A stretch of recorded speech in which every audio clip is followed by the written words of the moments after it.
So apparently Andy Ruiz and Teddy Atlas are set to have a trial period together to find out if they're a good match as fighter and trainer.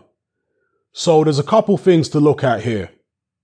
How will their personalities gel? Because Teddy Atlas is a very overbearing personality, a very strict disciplinarian in the gym who demands obedience, basically.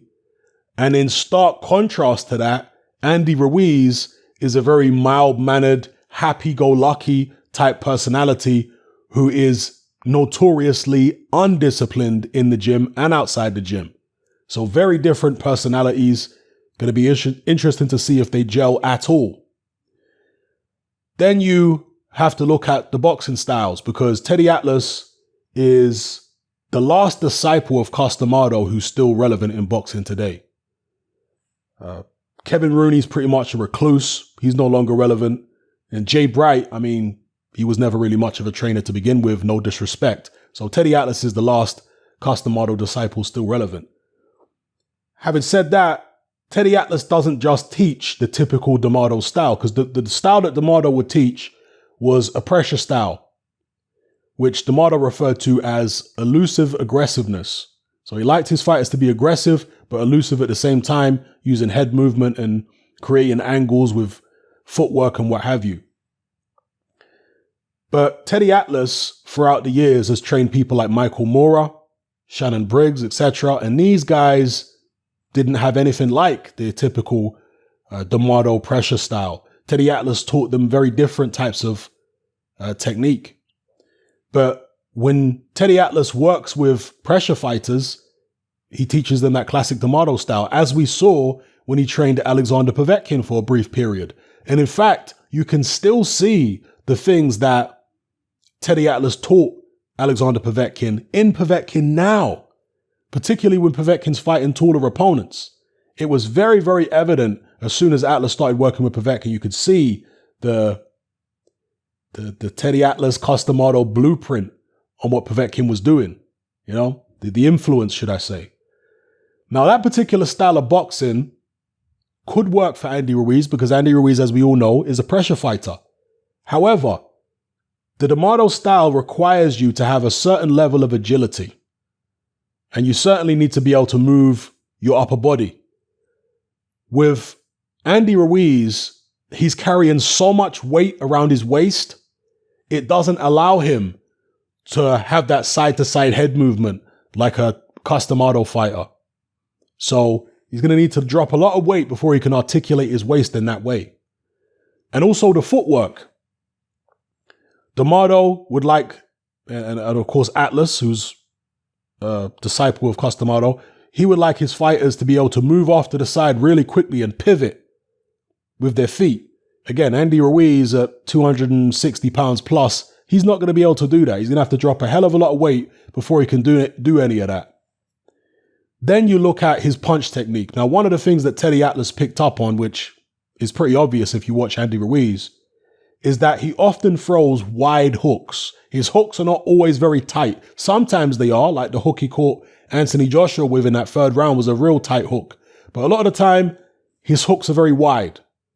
Now, again, one of the reasons why his hooks are wide is because he's trying to throw fast, right? And he's trying to throw hard. But in order to throw fast and hard, ideally, you want to bend your knees and rotate your hips. But because Andy Ruiz is so heavy, he doesn't like to bend his knees a lot. He gets tiring on the knees. And he can't rotate his hips that much because he's carrying so much weight around his waist. So to compensate for that, he throws wider to get more velocity on the punches. Right? Now, one of the things that you can do, and I'm not really a big advocate of weights, but in certain situations for specific things, weights can help you if they're done in a particularly targeted way. One of the things that Andy Ruiz could do to tighten up his hooks a little bit is just to do some bicep curls, to concentrate on doing bicep curls quite a lot. And he'll find that it's probably easier for him to tighten those hooks up. Yeah, if you just, build the muscle up on the bicep, tighten that muscle a bit, make sure that the bicep contracts a bit faster. And when you're doing the bicep curls, make sure you're doing them quite fast. Even though it's quite a heavy weight, do them as fast as you can to simulate an explosive movement. Okay, we're not looking for a slow movement when you're doing a bicep curl. We're looking for a real fast, explosive movement like you would have when you're throwing a hook. So if Andy Ruiz was to do a bit of that, he might find that it's easier to get those biceps to contract and bring those hooks in a bit tighter. Yeah, you're not going to go crazy here, but that's just a little tip that some people might want to try if they also find that they can't get power on their hook when they throw it real short. Well, again, try strengthen your biceps and then throw it short and see. But the most important thing isn't tightening the bicep. The most important thing is getting some weight off, bending your knees more and getting more rotation in the hips, and even being able to get on the ball of your left foot when you're throwing the left hook. But again, these are things which it's difficult to do when you're as heavy as Andy Ruiz. So that needs to be addressed. If they can get his weight down and Teddy Atlas can work with him for, let's say, 6 months, 8 months before they even have a fight, we might see a dramatic improvement in Andy Ruiz. We might see him come down 20, 30 pounds and be agile enough to be able to really make the most out of the stuff that Teddy Atlas can teach him by way of the Customado style. So, going to be interesting to see how this link up works out. But the personalities, I think, that's going to be the most crucial thing. Because, as I say, Teddy Atlas is a very overbearing personality, and certain fighters of his in the past have complained about his overbearing personality. People like Shannon Briggs and Michael Moorer actually said that Teddy Atlas's overbearing personality and his strict disciplinarian attitude in the gym didn't actually help them. There seems to be this misconception among many boxing fans and the general public that all trainers need to be really strict disciplinarians. But that's not the case. It's different strokes for different folks. With some fighters, yeah, you need to be strict and you need to be a disciplinarian. But with other fighters, that will just put them off and drain them of energy and put them in a negative mindset. Not all fighters are going to respond well to that. Some fighters need to be uplifted. They need to feel happy and like they're having fun in the gym. That's what's going to make them work harder. You understand? So you have to know the fighter in terms of their mindset, their personality, what makes them tick, what buttons to push to get the best out of them. Different strokes for different folks. There is no one-size-fits-all method to coaching. And that's what a good coach will know. I'm not saying Teddy Atlas is not a good coach, but he has a certain personality trait where he likes to dominate his fighters. And that's not going to suit everybody. Will it suit Andy Ruiz? I don't know. I hope that Teddy Atlas will maybe, and this is probably wishful thinking, entertain different approaches to working with Andy Ruiz and not just go straight to his default of being this overbearing guy. Yeah?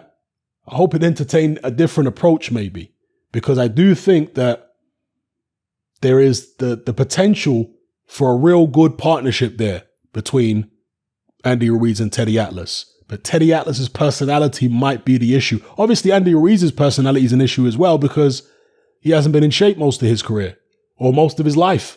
And when I say in shape, he can do the rounds, but he's carrying all this excess body fat. It's not helping him. So he needs to bring the weight down and stay at his new lower weight for a long time to get used to that weight, to get strong at that weight. Because initially, when he brings his weight down, he might lose a lot of strength. And of course, he's going to have to adjust his technique because being as heavy as he is, when he throws them wide hooks, there's still going to be a decent amount of power on him. But when he comes down in weight and he's throwing the wide hooks, there might be less power. So then you're going to have to adjust your technique to increase the power again. So as I said previously, bend your knees more, rotate the hips more, turn the hooks over more. Bring them in tighter. These are the things he's going to have to adjust as he comes down in weight. So anyway, let me know what you guys think in the comment section below about this trial period, Teddy Atlas and Andy Ruiz. Do you think it's going to be a match made in heaven or match made in hell? Let me know, people. It's happening. I'm out. Join me on Patreon. I upload a minimum of 2 podcasts every single week, covering a wide variety of controversial topics, as well as live stream Q&A sessions. Take a look on screen right now at some of the podcasts I've produced so far.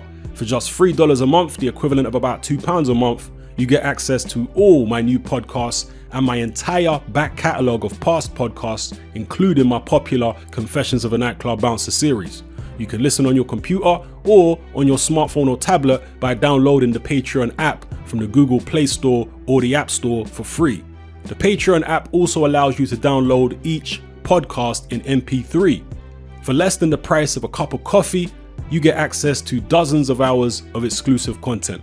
It's easy to sign up, there's no contract, and you can cancel at any time. So come and join our community of free and critical thinkers by signing up with me here on Patreon today.